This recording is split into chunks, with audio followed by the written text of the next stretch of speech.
말씀을 다시 한번 읽어보겠습니다. 시작. 주는 나의 은신처이오니 환난에서 나를 보호하시고 구원의 노래로 나를 들으시리이다. 하나님은 나의 은신처, 즉 피난처이십니다. 교회는 하나님의 목장과 같은 곳입니다. 그래서 교회는 목장과 같이 안전한 곳입니다. 교회 밖으로 나간다는 것은 목장 밖으로 나가는 것과 같습니다. 그런데 이 목장 밖에는 늑대가 삼킬 자를 기다리고 있습니다. 그래서 목장에서 가장 멀리 떠난 자를 늑대가 잡아가는 겁니다.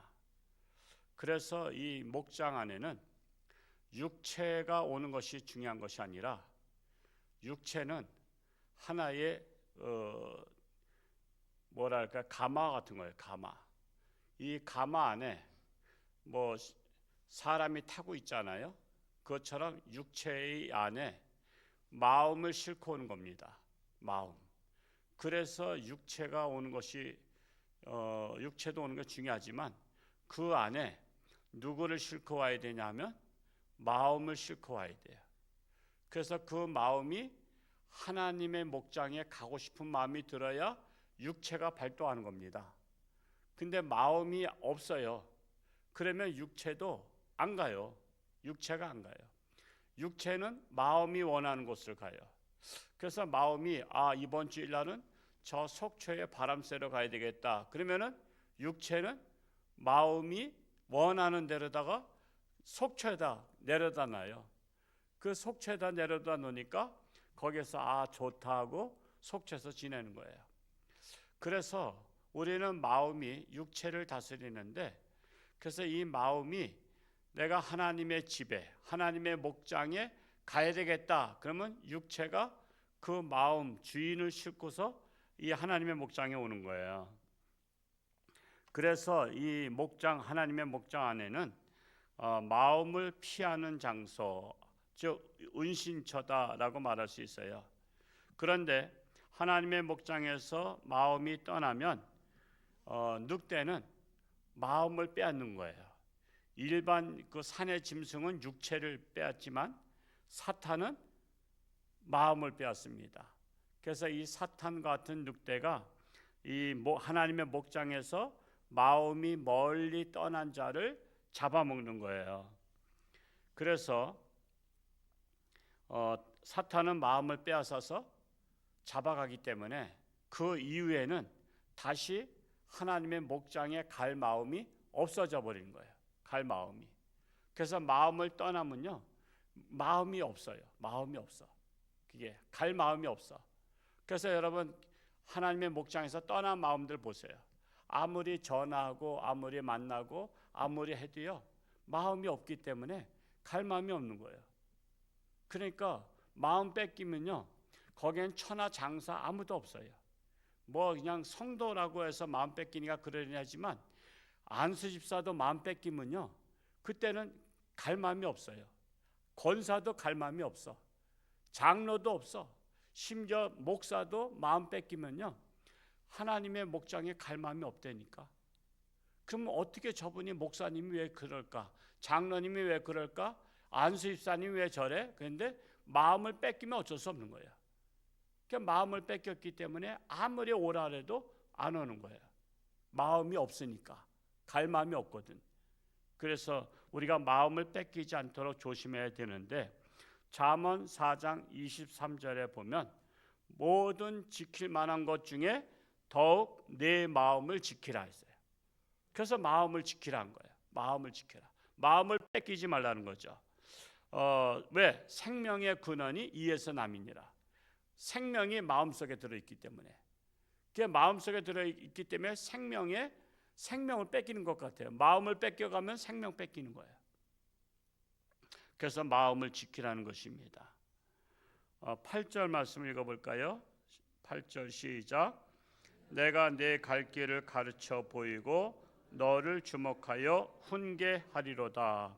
하나님의 말씀, 내가 너 갈 길, 하나님의 말씀이 갈 길을 가르쳐 보이신다는 거예요. 하나님의 말씀이 갈 길을 제시하는 거예요. 그래서 여러분, 우리가 자동차 가지고 요즘에 예를 들기 좋잖아요. 우리가 부산을 가는데 부산의 어느 도시를 내가 가보질 않았어. 근데 내비게이션이 갈 길을 가르쳐 주잖아요. 그러니까 우리는 한 번도 안 가봤지만 내비게이션을 찍고 가면 되잖아요. 그것처럼 우리가 천국 가는 길은 내비게이션이 뭐예요? 하나님의 말씀이 내비게이션이야. 그래서 하나님의 말씀을 따라가면 되는 거예요. 하나님의 말씀을. 내비게이션이 이렇게 가라 했는데 곁길로 갔어.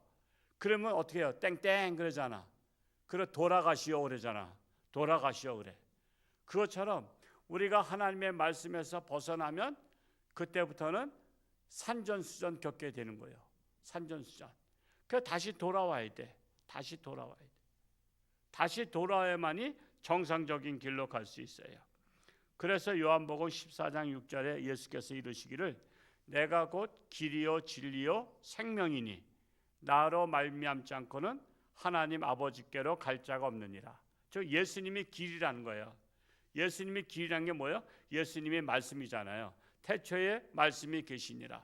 이 말씀이 하나님과 함께 계셨으니 이 말씀이 곧 하나님이시라. 그래서 하나님의 말씀이 내 인생길을 인도하신다는 것이 바로 8절에 내가 내 갈 길을 가르쳐 보이고 너를 주목하여 훈계하리로다 말씀하고 있는 것입니다. 그래서 우리는 인생길, 신앙의 길은 뭘 따라가는 거예요? 말씀 따라가는 거예요. 하나님의 말씀 따라. 하나님의 말씀 따라가면서 말씀에 위배되면 거절하는 거야. 나 그 길로 안 갈 거야. 그래서 우리는 말씀을 따라서 가기 위해서는 하나님의 말씀을 내 마음판에 새기라. 그래서 마음판에 새겨야 돼요. 그게 중요한 거예요. 잊어버리면 어쩔 수 없어. 여러분 어디를 가는데 그 길을 잊어버렸어. 그러면은 헤매잖아. 여기가 갔던 데인가 안 갔던 데인가 헤매게 돼 있어. 그래서 어제도 신방을 오전에 갔던 집을 오랜만에 신방을 안 받고 그러다가 오랜만에 갔더니 아파트를 잊어버렸어. 근데 두 동인데 이름이 달라. 두 동인데 이름이 다르고 건물은 똑같아. 색상도 똑같고. 그래가지고 이쪽인가 저쪽인가. 그래서 장건사님이 차를 이쪽에 댔는데 올라가 보니까 교패가 없어.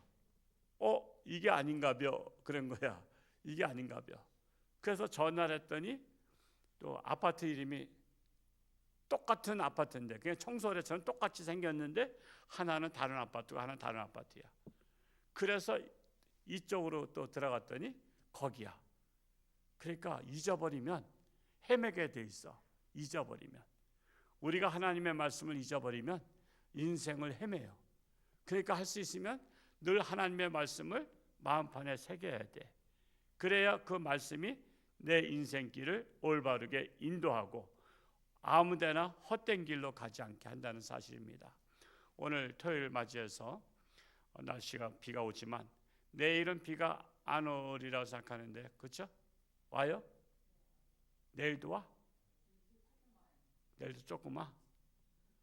그럼 어떻게 하죠? 하여튼 뭐 내일 준비는 다 해놨는데 하여튼 뭐 그냥 내 주여 뜻대로 하시옵소서. 우산 쓰고서 야이라든지 뭐 어떤 방법이 있겠죠. 옛날에 한번 비가 와가지고 교육관에서 미니 체육대회를 했었어요. 교육관에서 한 적도 있었는데 하여튼 하여튼 내일 주님 뜻대로 하시옵소서 하고 잘 하시고 그러나 또 편한 복장으로 오시고 또 뭐 비가 너무 많이 오면 그냥 하여튼 간식 먹으면서 또 신나게 교회가 놀이터가 돼서 지낼 수도 있습니다. 하여튼 그렇게 하시기 바랍니다. 기도하겠습니다. 할렐루야. 고맙고 감사하신 아버지 하나님, 오늘도 새벽을 깨우며 하나님 앞에 달려 나왔습니다. 우리의 은신처는 바로 하나님의 목장입니다. 교회는 하나님의 목장입니다. 교회는 우리 육체가 오는 것도 중요하지만 마음을 싣고 오는 것이 중요합니다. 마음이 떠나면 아무리 육체가 교회 안에 있다 할지라도 마음을 따라서 육체는 따라가게 되어 있습니다. 그렇기 때문에 우리는 무릇 지킬 만한 것보다 마음을 지키기를 원합니다. 악한 사탄막이 늑대와 같이 삼킬 자를 찾고 있습니다. 목장에서 떠난 자를, 멀리 떠난 자를 찾고 있습니다. 그들을 잡아먹으려고 하고 있습니다. 그들에게 잡히면 마음이 다시 하나님께로 돌아올 수가 없습니다. 그렇기 때문에 우리는 마음을 빼앗기지 않도록 우리는 늘 정신을 차리고 깨어 근신하며 기도해야 될 것입니다. 내일은 거룩한 주일, 신령과 진정으로 예배를 드리며 또한 좋은 날도 하나님 허락하여 주옵소서. 이 나라 인민족을 살려 주옵소서. 올바른 지도자들이 세워지는 나라가 되게 하여 주옵소서. 육신의 질병으로 사경을 헤매는 사랑하는 교우들 긍휼히 여기시고 능력의 손길로 안수하여 주옵소서. 오늘도 새벽을 깨우며 하나님 앞에 기도한 자마다 하나님 만나고 깨닫고 승리하고 돌아가는 자들 되게 하여 주옵소서. 예수님의 이름으로 축복하며 기도하옵나이다. 아멘.